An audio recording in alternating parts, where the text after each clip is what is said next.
This is Julie D., and you're listening to the Nordonia We Need to Talk podcast network, brought to you by NordoniaHills.news, recorded in the Gary Miller studio.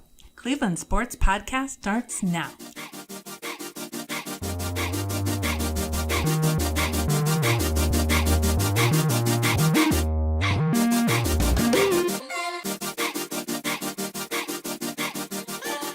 Good afternoon, everyone. Happy Saturday. Welcome to the Cleveland Sports Show today with me, Darius. Today we have a ton to cover, including NBA preseason updates. We have the Indians and their postseason dramas.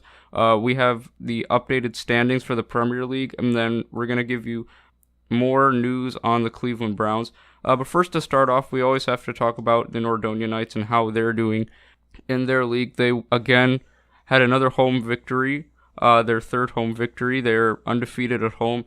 This time it was against the winless Brecksville Broadview Heights Bees, who are now 0-7 and at the bottom of the Suburban League. The Wadsworth Grizzlies still remain atop of the standings and 7-0 undefeated record, and the Nordonia Knights are second on that list at a record of 6 wins and 1 loss, that 1 loss being to the undefeated Grizzlies. This upcoming Friday, the Knights will head to Cuyahoga Falls to keep their winning streak alive. The Cuyahoga Falls Black Tigers are 1-6, so another game like this week that the Knights should be able to pull through, but you never know, especially the fact that the Knights were only able to win by 2 points on Friday, 31-29. We won't suspect to see what they have, but hopefully it will go into another Knights win. Now, this is one of my favorite things I like to talk about for the whole season. It's the NBA. The NBA is finally back. Regular season kicks off in 8 days and 1 week, but we do have a lot of preseason action to talk about, and we have a big surprise. The Cavs are 2-0 so far in their 4-game preseason. They defeated the Celtics both in Boston, and then last night they defeated the Celtics at home by 11 points. Now, I want to talk about some other key teams who I've been impressed with, including the Houston Rockets. And Carmelo Anthony, we were a little bit worried about what he would bring, especially defensively, and how would he be able to accustom to the Rockets' offense. And within these first 2 games, he's definitely been adjusting well, and that's definitely with the big help of Chris Paul. And his stats for the 2 games, the first game against Memphis, where the Rockets defeated them, defeated the Grizzlies 131-115. He had 13 points and shot 100% from the free throw line. He was 3 for 6 from 3 and 4 for 8 overall in field goals made. And then in the loss, their first game back at the Toyota Center for the Rockets was the loss to the Indiana Pacers by 100-110. And Carmelo was able to get 16 points, and he shot 67% from three-point range and 6 for 9 total in field goals. So I definitely think that Carmelo is showing us what he is capable of offensively, and this was something that he wasn't able to really do, we could all agree, in Oklahoma City, given the fact that Russell Westbrook and Paul George were so ball dominant. But with the intricate passing of Chris Paul and what he's able to do as a floor general, we saw what he was able to do with James Harden last year. I think this is definitely going to show us that, the Lakers are going to have some competitions in their hands, and certainly the Warriors are going to have some competition in their hands. So I think the Rockets are definitely a sleeper team on the West, and a lot of people say, the Lakers are going to go to the Western Conference Finals, but here the Houston Rockets, who are arguably the 3rd best team in the Western Conference, they've proven through these first 2 games that they have something to show for, and they're not going to be afraid of LeBron or Kevin Durant in their way. And I want to also talk about Gordon Hayward and how his return to the Boston Celtics has really improved. I'll be extremely honest with you. I know it's only the preseason, but I'm very disappointed with how the Celtics have been playing, losing to Charlotte in their opening preseason game by 7 points when they were up by 20-plus points, and then they were able to beat Charlotte only by 3 this past Sunday, losing to the Cavs by 7 to a LeBron-less Cavs. I know Kyrie didn't play, and then they lost to the Cavs last night by 11 points, where neither Kyrie Irving nor Gordon Hayward played. I've been disappointed with Gordon Hayward. I know he's come back from that injury. I know it's only the preseason. In the 3 preseason games, he's averaged about 20 minutes. He shot 25% from the field, and he shot only 71% from the three-point line, averaging 2 assists, and hopefully these are not the stats we see in the regular season for Gordon Hayward, because if these are the stats we see, this basically means that Kyrie Irving is going to have to go all the way in this team. He's really going to be the sole offensive player on this team, and if the Celtics want to be successful, then that's definitely not something that can happen.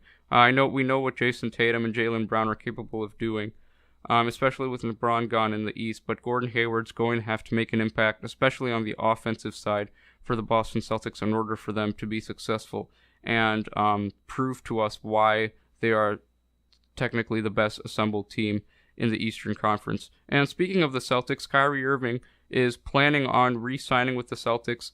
I cannot be happier with this decision by Kyrie, because in long-term future, this is obviously the best choice. I know there were some rumors that yes, maybe he was going to the New York Knicks, but let's be honest here, the Knicks still don't have enough to really make any type of playoff appearance or really make an impact to spread any interest through what already is the competition of the Eastern Conference. And I think just adding Kyrie really won't change that. Yes, record-wise, stat-wise, they might be a little bit better, but in the long-term future, it's not going to help them whatsoever. And I think signing with the Celtics, Kyrie definitely made the best decision, because now he has a future with Jason Tatum and Jaylen Brown, Terry Rozier. All these guys have such bright futures ahead of them, and it definitely increases the Celtics' chance of winning an 18th championship and raising an 18th banner. And this is definitely the best in Kyrie's best interest. And I want to talk about LeBron and how he's been doing so far with the Lakers. In the 3 preseason games he's played for them, he's averaged about 15 minutes, 13 points, about 75% from three-point range, which is honestly, I think, a little bit surprising, averaging 3 rebounds, 3 assists, shooting about 60% from the field. Now, yes, he's playing in limited minutes, so stats are going to be a little bit higher in terms of percentage and shots, because he's not going to be taking as many shots as he would in a preseason game as to a regular season or postseason game. Like the Celtics, I think the Lakers have been a little bit disappointing, but again, this is only the preseason. Everyone's working out the kinks. Once the regular season starts and once more of these star players are getting more minutes, we will be able to make more educated analysis on how the team is going to do, that specific team is going to do for the season and what their championship chances are. And the preseason really isn't the best way to determine that. I know I said I'm disappointed with the Celtics, but again, teams are able to flip that switch because now more of their star players are playing more minutes and making more impacts to their teams in those specific games. And the defending champions, the Golden State Warriors, I also want to get to. Their first 2 preseason games, going both in opposite directions, really. Their first home game and their first preseason game was last Saturday, the 29th, where they lost to the Minnesota Timberwolves by a score of 114-110. Derrick Rose had 16 points that night and really looked unstoppable from the field, and the Warriors just, really didn't have an answer for that. And the fact that they sat their star players early, because again, it is the preseason. So of course, by sitting out their stars, it really is much easier to defeat the Warriors because they have all the new players, the young players that they have. However, the Warriors were able to get a quality win, a 94-122 28-point victory against the Sacramento Kings at the Key Arena in Seattle, Washington. The Warriors had Kevin Durant that night, and the Warriors just got it started from the get-go, going up 10-0 and never looking back. The Kings it was obvious that they're still in rebuild mode. The fact that they really weren't able to compete at all on Friday night against the Warriors. And it just showed, and again, their dominance and why they are a threat to having a three-peat this year. And speaking of the Warriors and their dominance, it's very obvious. Of course, no one's going to consider counting out the Warriors because they are the defending champs. And with that win on Friday, I think it's a huge confidence booster heading into their final 3 preseason games and then eventually their regular season. For the Warriors, they host the Suns, and then tomorrow at 10:30 Eastern Time. And then on Wednesday and Friday, we'll face the Los Angeles Lakers. On Wednesday, that specific game will be played in Los Angeles.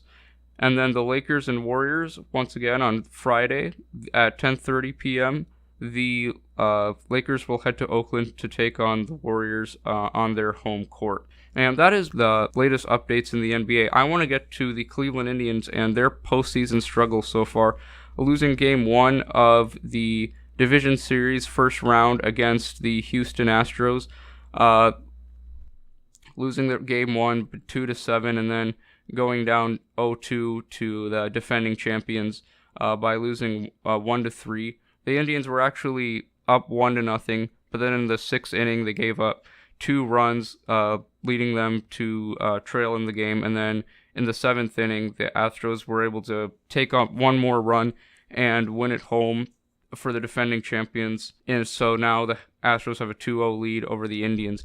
And if the Indians were to lose this series, which I'll be honest, most likely will happen, given the fact that the Houston Astros are the defending champions and the Cleveland Indians are now, if the Indians were to lose this series, it would be 2 consecutive seasons that the Indians would bow out in the first round. I mean, I'm sure you remember that series with the Yankees last year where the Indians lost it in 5 games after being up 2-0 and then losing 3 straight. Game 3 will be tomorrow at 1:30 p.m. I'm sure a lot of us will be in school at that time, but once we get home, we'll be able to see the Indians taking on the Astros in what hopefully is not their final game of the regular season. Baseball is in the playoffs. The games are best of 5, so if Houston does win tomorrow, the series will be over and the Astros will move on with the Indians being eliminated. Now, how do I see this panning out? Honestly, like I said, I think the Indians might be able to get 1 game, so if they do win tomorrow, I will not be too terribly surprised, but they most likely will lose game 4 then, because I just think the Astros are such a powerhouse in the MLB, also given the fact that they are the defending champions, having beaten the LA Dodgers in 7 games last year. I think that the Indians aren't really ready yet, and they aren't built to handle such powerhouses in Major League Baseball.